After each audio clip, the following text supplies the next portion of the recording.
मुख्यमंत्री भूपेश बघेल लगातार बिहार चुनावी यात्रा पर हैं और दूसरे दिन आज वो मिथिलांचल में 2 सीटों पर रैली करेंगे। मुख्यमंत्री जी दोनों जो मानी जाती है एनडीए के प्रभाव वाली सीट है।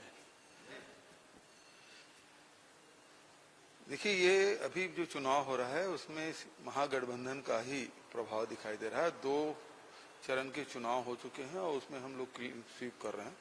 तीसरे चरण के चुनाव हो रहा है, उसमें भी बहुत अच्छा करने जा रही महागठबंधन। ठीक है, थैंक यू। तो मुख्यमंत्री भूपेश बघेल जाएंगे, लोगों से मुलाकात करेंगे और उसके बाद लगातार हम उनके साथ सफर पर चलेंगे और आपको लगातार मुख्यमंत्री किस तरह से रैली कर रहे हैं पूरा कवरेज आपको दिखाएंगे। लगातार हम मुख्यमंत्री भूपेश बघेल के साथ बने रहेंगे। तो ये बिहार में जो उनकी यात्रा है, जो उनका कैंपेन है, वो कैंपेन किस तरह से चलेगा वो हम आपको लगातार दिखाएंगे।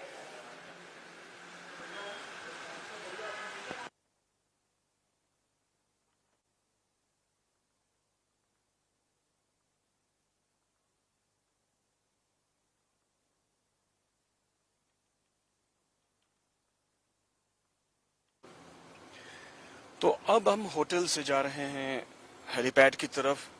हमारे साथ मुख्यमंत्री भूपेश बघेल साहब हैं। उनसे पूछते हैं कि दरअसल बिहार में चूंकि दूसरी बार वो पहुंच रहे हैं और पार्टी ने लगातार उनको स्टार कैंपेन बनाया हुआ है अलग अलग राज्यों में, बिहार में आपको कैसा लग रहा है? देखिए, बिहार ये तीसरे बार मेरा आना हो रहा है। पहली बार जो इलेक्शन थीम सॉन्ग है उसके लिए प्रेस कॉन्फ्रेंस किया था और प्रथम और तृतीय चरण के चुनाव में यहाँ आना हुआ। द्वितीय चरण के चुनाव में मध्य प्रदेश और छत्तीसगढ़ में रहा। यहाँ के लोग बहुत मेहनतकश हैं। पूरे देश में यहाँ के चाहे कारीगर हो, चाहे कुशल श्रमिक हो, अकुशल श्रमिक हो, चाहे वो आईएएस हो, चाहे आईपीएस हो, चाहे वो पत्रकार हो, पूरा देश और दुनिया में छाया हुआ है। तो बिहार के राजनीति का अपना विशेष महत्व है और यहाँ के लोग राजनीति मामले में बड़े जागरूक हैं। और अभी जो स्थिति दिखाई दे रही है कि जब चुनाव शुरू हुआ तो लग रहा था कि एनडीए के पक्ष में माहौल है, लेकिन जैसे जैसे प्रचार बढ़ते गया लोगों के रुझान दिखाई देने लगा और अब महागठबंधन की तरफ स्पष्ट रुझान दिखाई दे रहा है। प्रथम और द्वितीय चरण के मतदान हो चुके हैं और दोनों चरणों में क्लीन स्वीप महागठबंधन के दिखाई दे रहे हैं। तीसरे चरण के चुनाव हैं और ये बहुत ही निर्णायक होगा। तो इसलिए इस चरण के चुनाव का भी अपना बहुत महत्व है और तीसरे चरण में पहले ही गठबंधन मजबूत रहा है, तो इसमें तो हम लोग एक तरफा जीतेंगे। तो 2 चरण के चुनाव हो चुके हैं। तीसरे चरण के प्रचार के लिए छत्तीसगढ़ के मुख्यमंत्री भूपेश बघेल जा रहे हैं प्रचार में।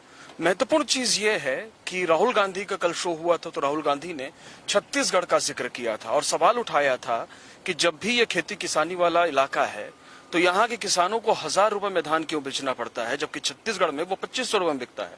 तो 2500 रुपए बेचने का जो मॉडल है, कांग्रेस पार्टी उसको अलग अलग राज्यों में जहां भी प्रचार हो रहे हैं, जहां भी चुनाव हो रहे हैं, चुनाव के प्रचार में इस बात को रखा जा रहा है। यानी छत्तीसगढ़ के मॉडल को एक वैकल्पिक मॉडल की तरह देश के अलग अलग राज्यों में कांग्रेस रख रही है और कांग्रेस मुख्यमंत्री भूपेश बघेल को एक बरस के खड़ा करने की कोशिश कर रही है कि दरअसल जो विकास होता है वो किस तरह से व्यक्ति केंद्रित होता है और ये जो विकास है ये सही मायने में विकास है। हम चलेंगे अलग अलग जगह, उनकी रैलियां हैं, उन रैलियों को भी कवर करेंगे। मिथिलांचल में उनकी दोनों रैलियां हैं और दिलचस्प होगा। कल जो उन्होंने शो किया था वो काफी हिट रहा था, बड़ी संख्या में पब्लिक थी और पब्लिक ने अच्छा रिस्पॉन्ड किया था। तो आगे भी बातचीत का सिलसिला जारी रखेंगे और जब रैली होगी तो रैली भी आपको दिखाएंगे। आप बने रहिए हमारे साथ।